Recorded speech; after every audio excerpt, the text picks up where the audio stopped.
Friday, 5.4 billion in Bitcoin Ethereum options expiry.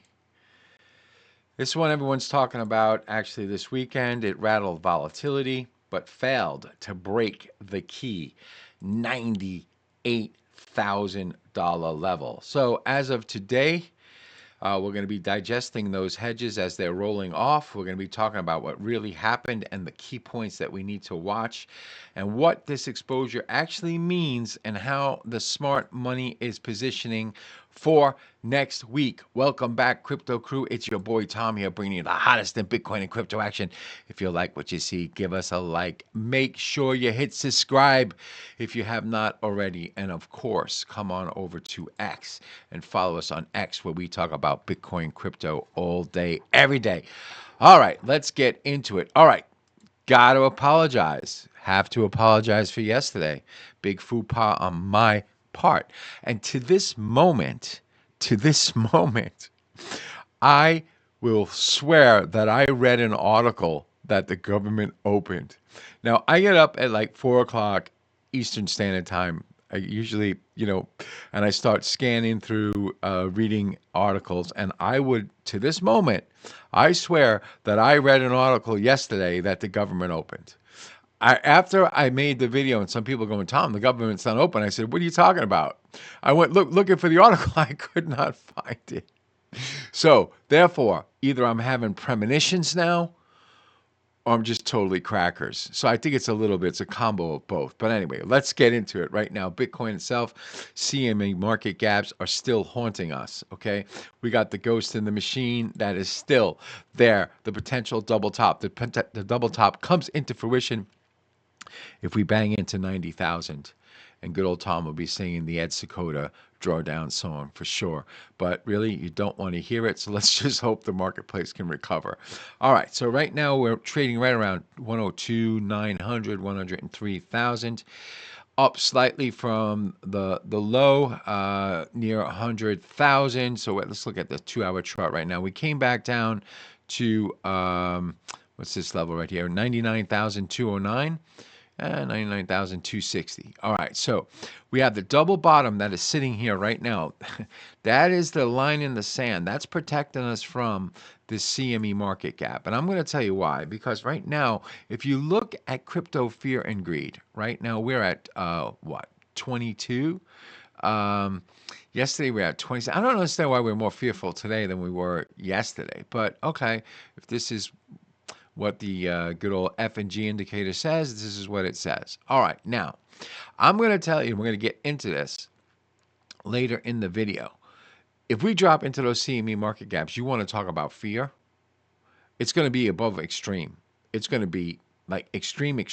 And we're going to be getting into that. So right now, okay, so we look at fear and greed, and it's sitting right at 22 or 20, whatever it is. So Bitcoin, I like that it has started to recover. We talked about this yesterday. We said that market made the bottom here. We rallied up to 104, 103, 104.5, 104, 104,534. For those of you that are listening in the car, and I don't want you to look at charts as I'm talking. But marketplace then came off and made a low at 100,289. A slight rally, which became a lower top that pounced through that 100,200 low that was established, so 101, let's say 101,900. Now that became the structural short-term point that if the market breaks, the structure is breaking, and it means we could go into the CME market gaps. So far, so good. Now, ETF flows have turned slightly positive after a week of outflows. They're about 240 million in right now.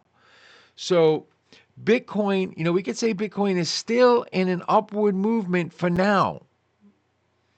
Yet really it's in the hospital right now. It's getting fluids and it's getting some diagnostic tests. All right? So right now it is still in an upward movement. We got RSI It's testing the same zone as past cycle pullbacks, and it's held every level since 2023. So we could say the bull trend is still alive, but getting fluids. Okay? So really, this is the final line. If we lose this zone, the higher time frame invalidation hits hard. It really does hit hard. Okay, because this is monthly. So we're still looking at global liquidity. We're waiting for it to kick in. We know that once the U.S. government does open, which it hasn't right now, which I swore I read an article that it did. We could say that all right, there'll be more data coming into the marketplace, perhaps even signaling maybe perhaps rate cuts will be maybe a little bit better for December. We don't know. This is all speculation on my part, but we know that we got rate cuts incoming. They've just been maybe put on hold. All right. We got the market structure bills that are on deck. So this cycle, the previous cycle that we went through ran on zero liquidity.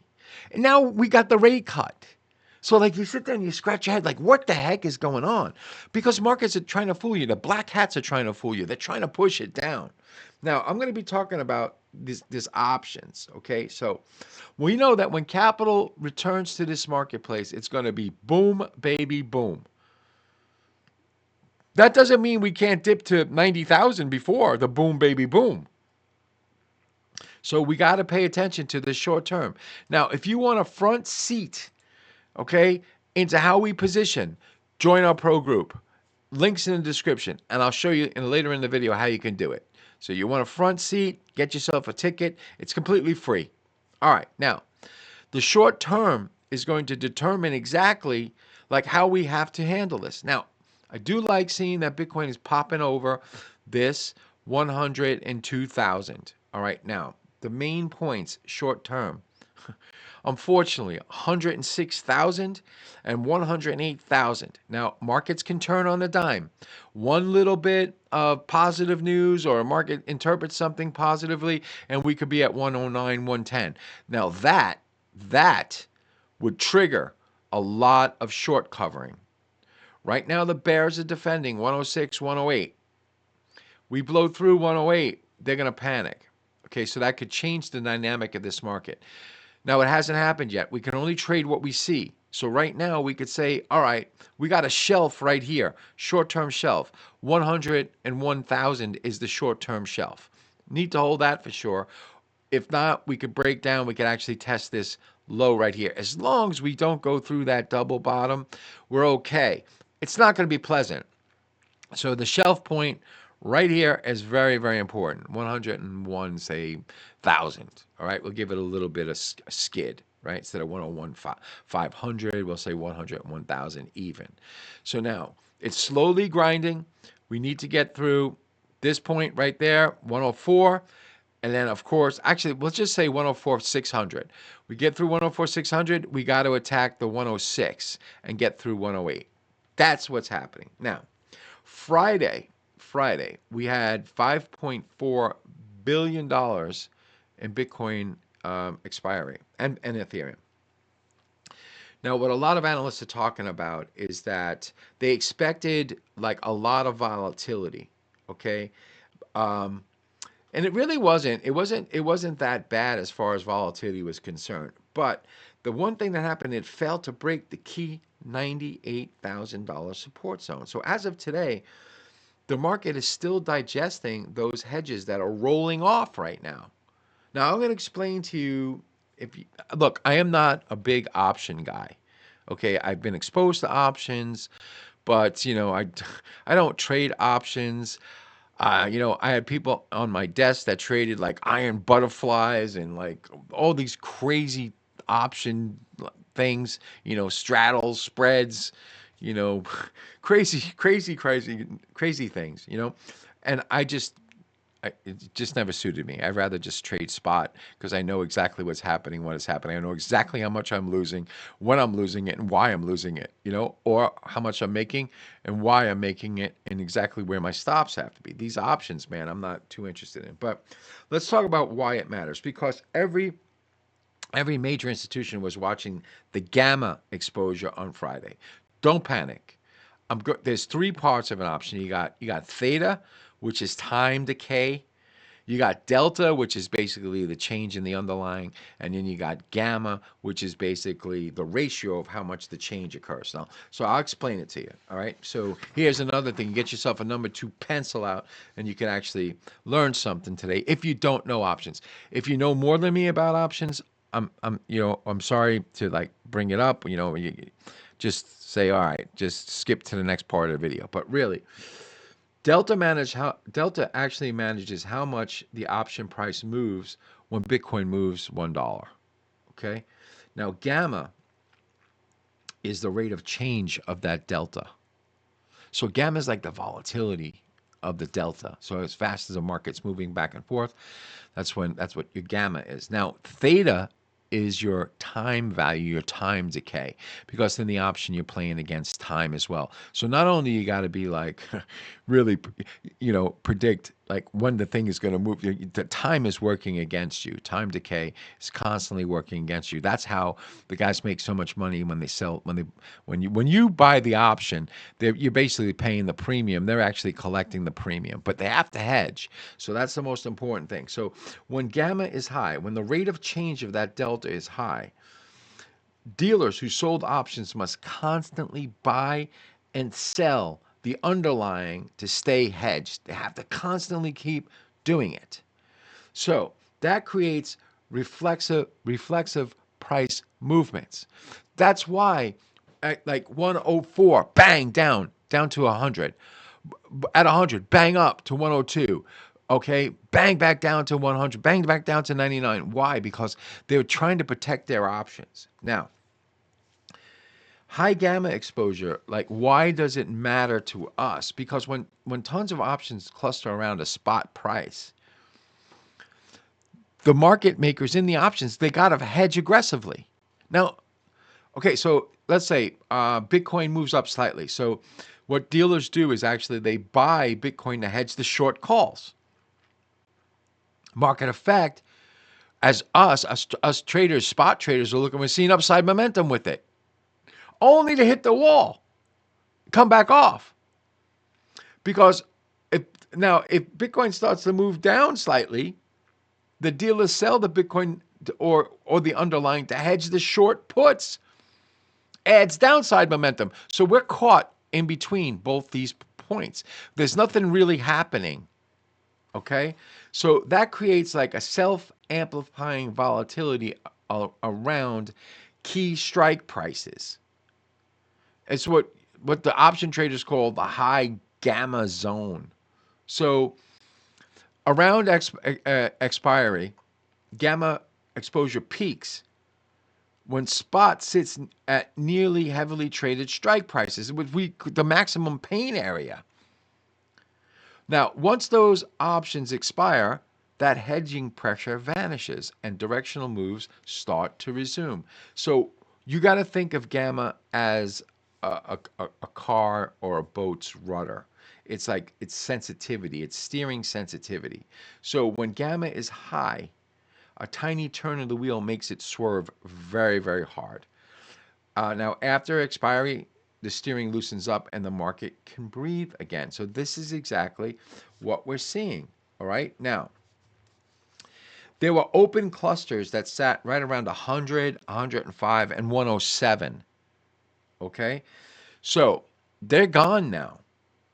Now, as Bitcoin hovered when they were as Bitcoin hovered in that zone, dealers bought dips and they sold rips to hedge, pinning price in a tight range between, let's say, 99 and 104. This is where we were. Now, those contracts expired, gamma collapsed, volatility cooled through the weekend. This is what we're digesting right now. So, we saw high gamma exposure on Friday. Okay, dealers buying dips, selling rips, keeping Bitcoin boxed in. Now the hedges are gone.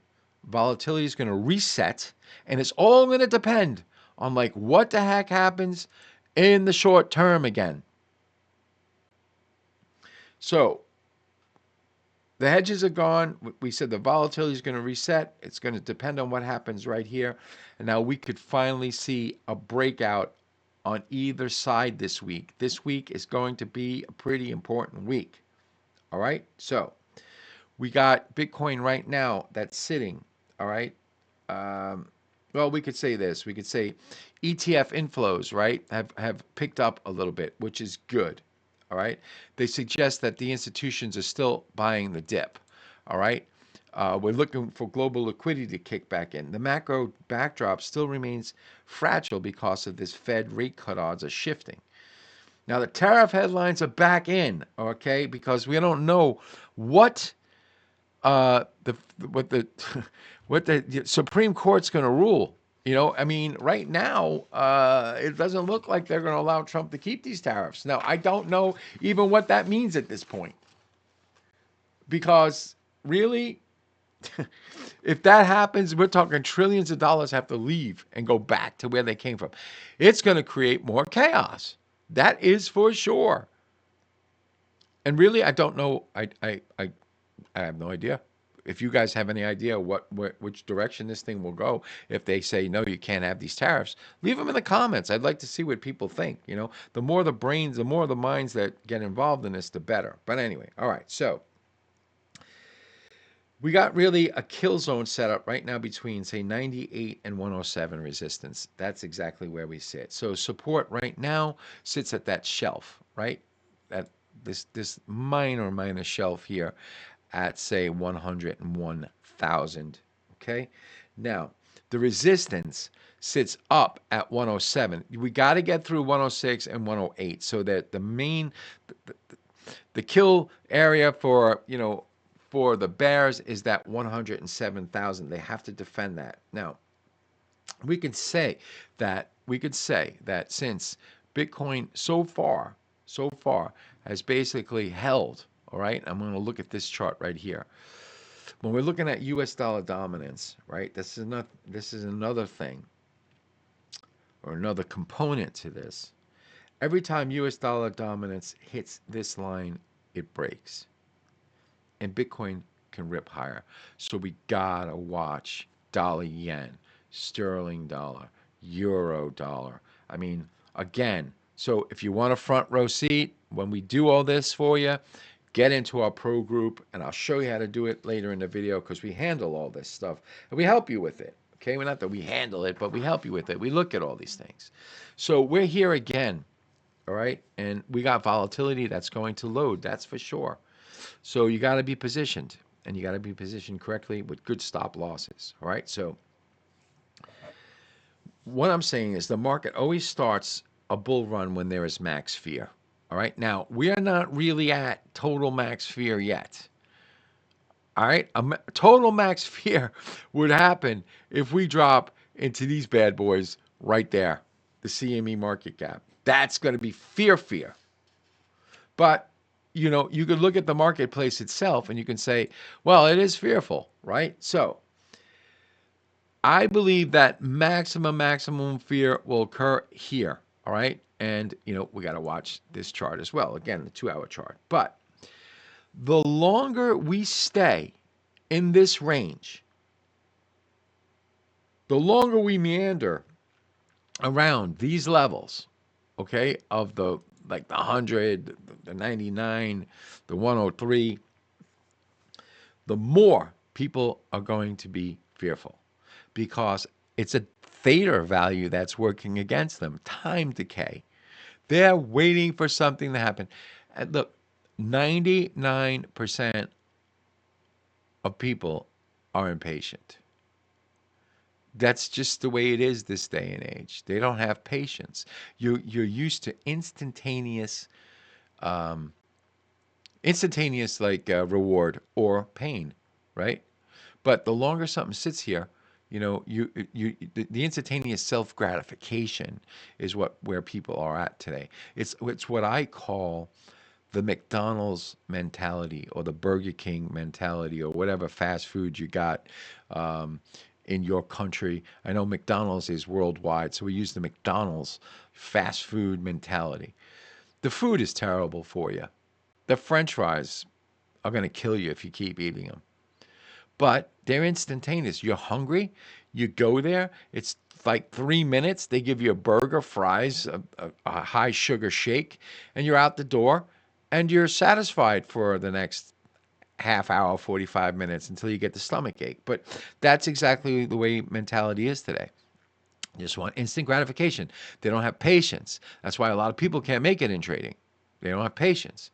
Patience is a virtue, that's for sure. And it's been lost on a lot of people, even including myself. I mean, we're so used to instantaneous. But really, what we're saying is the longer we stay here, okay, the max fear signal starts to shift. Okay, and I want to I want to show you this chart. Okay, we're at max fear right here. All right, and we could say that with this chart, okay, the last time we were in max fear like this, Bitcoin launched big. The structure says it's happening again. Now we got to be patient with it, right? Again, patience. We got to be able to trade it. So, you know what to do, right? The structure really is basically showing that retail is getting shaken out. Smart money is starting to step in. Bottoms never look bullish. They never do. They look like this. Exactly what you're seeing right here. They look like this. And then when this top gets taken out, boom, baby, boom. Okay? All right? So look what happened here. When this structural top got taken out, look at the movement. Same situation is happening right here. So yeah, we got a lot of work to do between here and like 116, 117.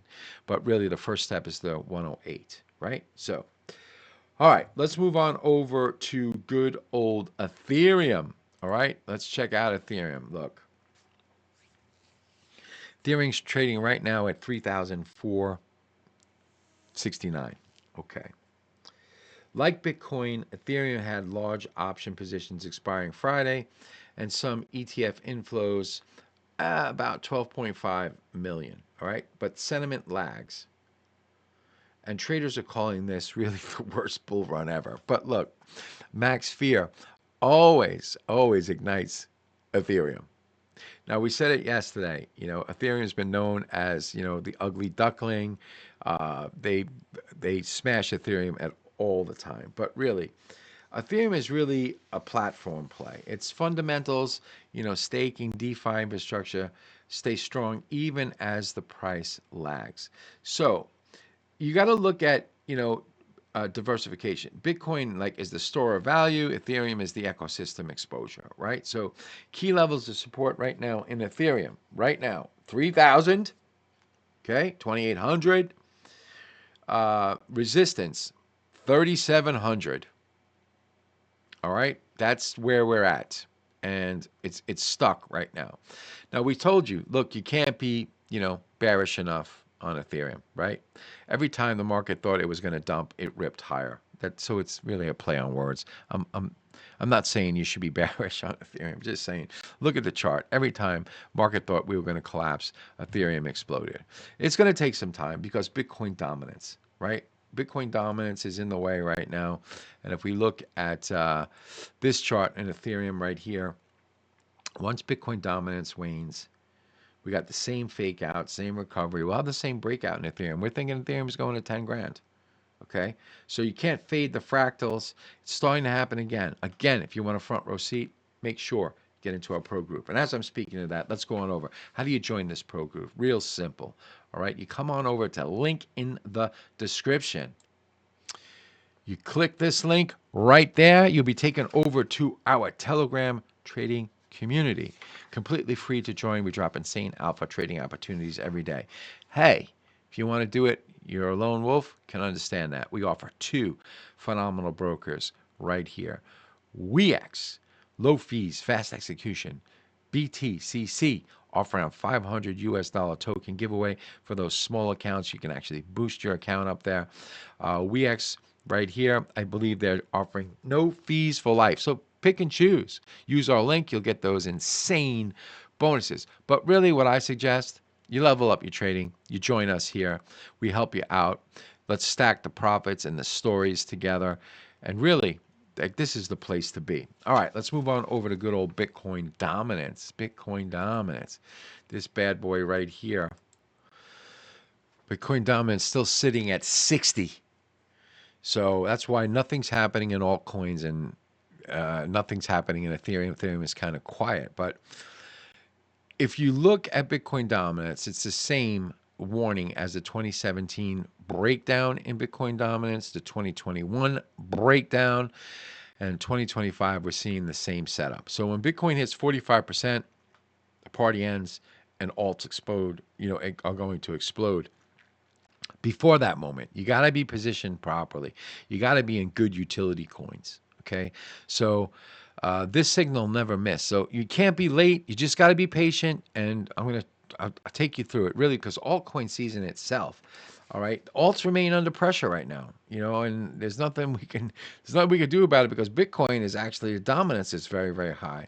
So if you look at this altcoin market cap here, hang on.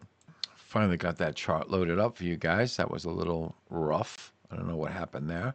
Well, if we're looking at altcoins versus Bitcoin. All right, so definitely remain under pressure right now. The crypto treasury trade, public companies holding alts on balance sheets is starting to unwind. Okay, liquidations this week exceeded 1.3 billion, showing how leveraged the altcoin space actually was. Now, altcoins are high beta risk. So this is where risk discipline matters. All right, you got to pick good utility coins. You got to position correctly, and you got to make sure you protect emotional capital. In other words, don't overextend yourself and like hurt yourself by being overextended. So core holdings are Bitcoin and Ethereum right now. Everything else is just like a satellite trade. It's opportunity capital. It's definitely not retirement capital right now, but it's setting up for retirement capital. So we look at a strategic takeaway. Let's look at it this way. 70% right now is Bitcoin, Ethereum, and 30% is alts. Okay, now we got to watch for rotation signals, volume, and flow returning to mid caps once Bitcoin stabilizes. Because really, alt season starts when everyone gives up. If we look at this, it's the same base, the same wedge, the same disbelief. Every previous season was born here. When Bitcoin cools, liquidity will rotate. And it will be time for like the real fireworks when it happens. Just got to be patient with it. Because what we could say is we are in a dispersion phase right now. And okay, dispersion phase. Capital is picking winners and it's going to abandon laggards. It's the opposite of being in a unified phase where everything moves the same way. Risk on, risk off. We are in dispersion. Okay? Market has given up on laggards and they're actually looking to pick winners. Okay? They're looking to get into a good trade. And then once that happens, and once we could see what's going on in the marketplace, either direction, okay, we'll get into what's known as a unified phase. So institutional flows in Bitcoin and Ethereum are up a little bit, but they're bleeding elsewhere in this altcoin market. So we're not in a bull market. We're not in a bear market. We're in a range market with macro overhang. So the market's noisy, but your edge is going to be discipline, position sizing, patience, and risk rules. All right. So this is your update for today. I hope that you enjoy it. Make sure you come on over to X. Follow us on X where we talk about Bitcoin, crypto all day, every day. So what do you got to do? Well, you got to join our our free pro group. All right. Doesn't cost you anything. You got to trade with your head, not over it. You definitely have to do your own research. As you know, I'm a trader. I'm not a financial advisor. And as a short-term trader, you got to enjoy the party, but dance near the door. I'll see you tomorrow. Stay safe, stay profitable, don't over leverage. Cheers.